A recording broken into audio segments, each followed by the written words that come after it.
Sup, Rivals fans, Blake Chaos here, your friendly neighborhood foul-mouthed meme lord, and we are eating good as Marvel Rivals fans this week. Holy, it is awesome. Season 1 is almost here. Get ready for that rank reset, even though I'm hard stuck gold. But we're not here to talk about that. I'm stoked to dive in and take a little bit of a closer look at the new map that we just got, the Invisible Woman, and some more of their actual gameplay, as well as Mr. Fantastic and his gameplay as well. Not gonna lie, I was not super hyped. If you saw my previous video on just the cinematics around Season 1, I'm not really that big into cinematics when it comes to this kind of stuff. But now that we're seeing gameplay of these actual characters from Invisible Woman and Mr. Fantastic, and there's plenty of streamers that have had more in-depth looks at what this looks like in early access, as well as getting a brand new map, I've got to say I'm more excited for the Fantastics than I ever thought I would be, because they feel like they are going to be absolutely broken to play. I know it's going to be hard to insta-lock them for Q, but let's stop around and let's take a look at this map. Then we'll take a look at Mr. Fantastic, and we'll leave the best for last because I'm a support player, mainly for the dumpsters, when we'll look at Invisible Woman. All right, let's dive into this map and just walk through Sanctum Sanctorum. I just feel like they really have nailed the aesthetic of like bringing Marvel alive between the music, the visuals, the backgrounds, and then the maps. They actually play really well. There's a couple of maps that I hate, but this one looks sick. We got the tentacle monster coming out of the fridge and apparently is on the table as well. Looks like we got Wongers. I can only imagine what that's going to be like. I don't know this character's name. I think I'm messing it up. I wanted to say this was Moon Girl at first when I looked at this, but I am probably wrong because this is Doctor Strange's house, but that's what struck me first when I saw this picture. But anyway, keep on rolling. Strange with bats. A lovely pick.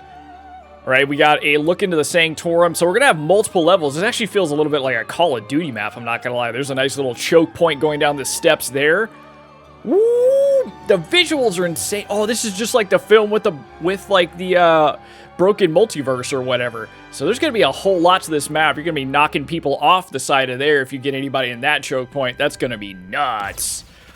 Yo, that looks really, really sick. Now, it is hard to tell what the map design is going to feel like until we're actually on it, but I gotta say, it looks like it's a lot of fun. I do imagine in my future falling off of this at various places or knocking other players off of it, hopefully, less of me taking damage and falling off the map, although I do that all the time. But this looks really sick. I mean, just from an aesthetic point of view, it's got some cool choke points in multiple levels, so it's going to feel, to me, kind of like a Call of Duty map, and it should be a lot of fun just to dive in. I wonder if this is like hinting that we're going to get a couple of new characters maybe in the future. Wongers is obviously there. I don't know who the other portrait was. I thought it might be Moon Girl, but I'm probably wrong, because Moon Girl is usually depicted as much younger, but who knows. Sick map. I want to check out Mr. Fantastic. Now for something truly fantastic. That voice actor is absolutely the person that should have been picked for this role. That's an incredible voice line. He literally is Stretch Armstrong. He is just slapping people with his long arms. What are we talking about?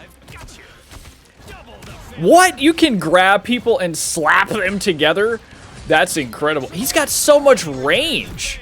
I know he's called a duelist, but this is kind of like a midline or backline duelist. Wait, he just and checked that man with his chest. That is crazy. He just gets bigger and then bounces people off him. I will throw up some of the actual abilities because I know they're out there on the screen, but this is pretty crazy. So we're able to like actually use the stretchy arms, pull people in kind of like a Bucky type of thing, and then bounce them off. That's pretty crazy.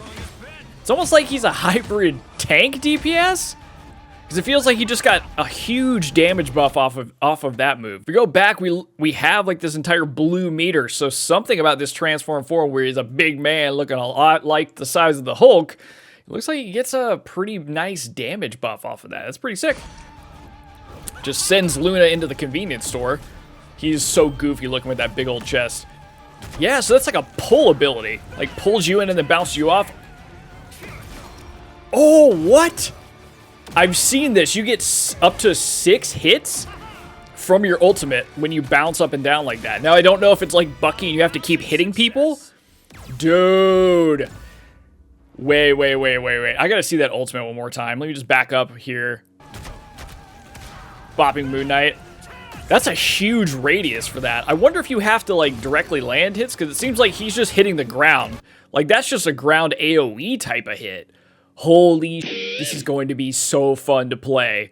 Oh my, I'm a terrible just single DPS, but this looks like it has hybrid elements between tank, which I'm also terrible at, and DPS. So I don't know. This is going to be a fun character to play. Probably really hard to play against, but it's going to be great for backliners that have, you know, some distance on them and don't really play up front. I think one character matchup I would love to know how it feels is like versus a Spider-Man or versus an Iron Fist. Two problem characters for me. Rousing success. Arousing indeed, sir. You in those tight pants. All right, let's check out some Invisible Woman action right now.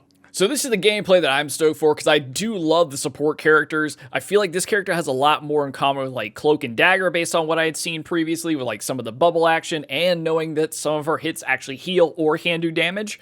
And there's just like some extra pieces in her kit that I'm really excited to see. So let's just dive into the Invisible Woman, aka the Unforeseen Force.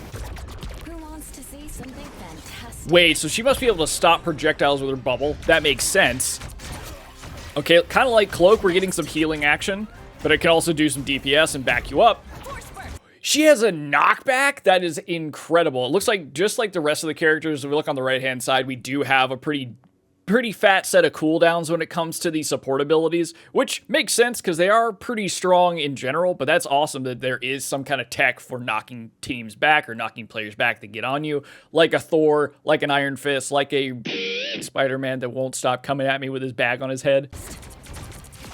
They'll never see me coming. All right, so she goes straight invis for like 5 seconds. Hold on. I need that again. I require to see that again. Let me just back up a little bit. All right, so we get the knockback. Oh, and the bubble actually does damage. So going is-viz, Captain America is looking for, and you can just knock him off the map with the pushback. That's incredible tech. Clue how long I've wanted to do that, Namor. Okay, so that was a little bit of a shield right there. Hold on. So we get like some kind of force field shield that she can throw out. How long I've wanted to do that, Namor. It's pretty short-lived, but it's great for projectiles, it looks like, so that's pretty sick. Very similar to Cloak's ability, right? All right, this is the ulti. Oh, they go full invis? Does that mean they get protected while they're within that AoE area? A clear winner. Bro, she looks absolutely sick. Like, Cloak and Dagger is my favorite character because of the abilities they have, the ability to also swap between doing heavy damage and supporting your team heavily as well, and just kind of like keeping everything going if it's falling apart, because in Gold, nobody wants to play as a team. They just want to be one trick.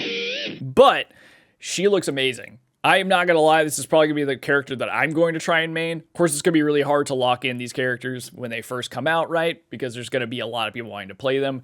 But holy y'all, I feel like this NetEase team is really coming in strong with this first season of Marvel Rivals.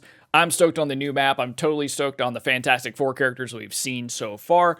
Way exceeds my expectations outside of what we saw in the cinematic. I'm stoked to see what they give us with the Torch and the tank, Mr. The Thing, over the next couple of days before season launches. I would love to know what you thought about the videos and what you're thinking about the content. Are you as hyped for Marvel Rivals Season 1 as I am? Let me know in the comments, and I will see you in the next one.